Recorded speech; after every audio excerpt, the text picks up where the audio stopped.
Taka so loso menana hua Bakwa ganyo Tiko oli Taka so aloso menana hua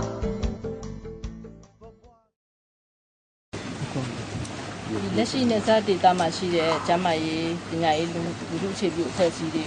ရဲ့လုပ်ငန်းတွေပေါ်မှာပို့ပြီးတော့သဘောပေါက်သွားပြီးတော့ဒီလိုမျိုးဆက်လက်လုံးဆောင်နိုင်မှုကိုလည်းသူတို့ထပ်ပြီးတော့ဒီကျမ်းမာရေးပညာရေး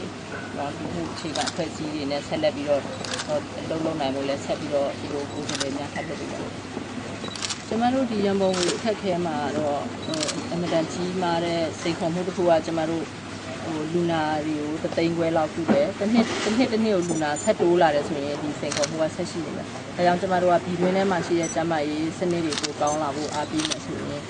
ဒီပြည်တွင်းထဲကလူတွေကဒီဘက်ကိုဖက်ကျော်ပြီးတော့ဆေးလာကူးစရာမရှိတော့ဘူး။အဲ့ဒါဆိုရင်ကျမတို့လူနာအရေးအတွက်တွေလည်းနည်းသွားမယ်။ဆိုတော့လူနာလို့ပြောရင်ကျမတို့ကဆေးဝါးကြီးပဲမဟုတ်ပေါ့။နေရာထိုင်ခင်းရောရိတ်ခါတွေရောအကုန်လုံးစီစဉ်ပေးရတယ်။ကျမတို့ကဖြစ်စေချင်တာပြည်တွင်းထဲမှာရှိတဲ့ပြည်တွင်းထဲမှာလည်း NGO တွေအများကြီးဝင်နေပြီ။ကျန်းမာရေးကိစ္စတွေလည်းဆောင်ရွက်မယ်ဆိုရင်ပြည်တွင်းထဲကကျန်းမာရေးကိစ္စကိုပို့ပြီးတော့ကောင်းလာအောင်လုပ်ပြီးပို့လို့ရမယ်ပြီးတော့ကျမတို့တစ်နှစ်မဲ့ဆောက်စီရင်ကိုလူနာပို့ဆောင်ပေးရတဲ့ဈေးစကားတွေကလည်း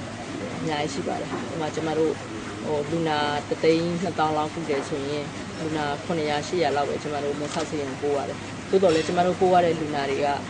ကုန်ကြစည်ကြီးတဲ့လူနာတွေဖြစ်တဲ့ခွဲစိတ်ရမယ့်လူနာတွေအရေးပေါ်ကိစ္စဖြစ်တဲ့အခါကျတော့ကျမတို့အသုံးစရိတ်ရဲ့15%နှုန်း20%နှုန်းလောက်နဲ့ဆောက်စီရင်မှာကျမတို့ထည့်ဝင်ရတယ်ပေါ့နော်အဲ့လိုမျိုးကြတော့ဒါကိုဒီလိုမျိုးအခြေအနေမျိုးကြတော့ပြည်တွင်းထဲမှာဒီလူနာမျိုးကိုပြန်ပြီးတော့လွှဲပြောင်းနိုင်မယ်ဆိုရင်လည်းကျမတို့ဒီမှာရှိတဲ့ဈေးစကားတွေကနည်းသွားမှာပေါ့နော်အဓိကတော့ပြည်တွင်းထဲမှာရှိတဲ့ကျန်းမာရေးစနစ်တွေပို့ပြီးတော့အားကောင်းလာဖို့ပြည်တွင်းထဲမှာလုံလောက်တဲ့ပံ့ပိုးမှုတွေကိုဆေးရုံဆေးကန်းတွေကိုပြန်ပြီးတော့တည်ဆောက်နိုင်ဖို့နောက်ကျန်းမာရေးဆောက်ရှောက်ဝန်ဆောင်မှုတွေဆောင်ရွက်နေတဲ့လက်ရှိ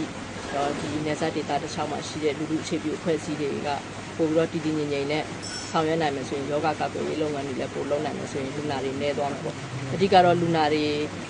ယောဂဖြစ်တဲ့လူတွေနည်းလာဖို့ရယ်နောက်ကိုယ်တိုင်းပြည်ထဲမှာကိုဆေးကုနိုင်ဖို့ရယ်ဘယ်လိုဆက်လုပ်ကြမလဲဆိုတာဒါအဓိကပဲပေါ့နော်ဒီငွေရေးကြေးဆိုတာကတော့လူနာတွေများလာတွေ့ရတော့ဆက်များနေမယ်အဲ့ဒီမှာတော့အားလုံးကတော့စိန်ခေါ်မှုတော့ရင်ဆိုင်ရမှာ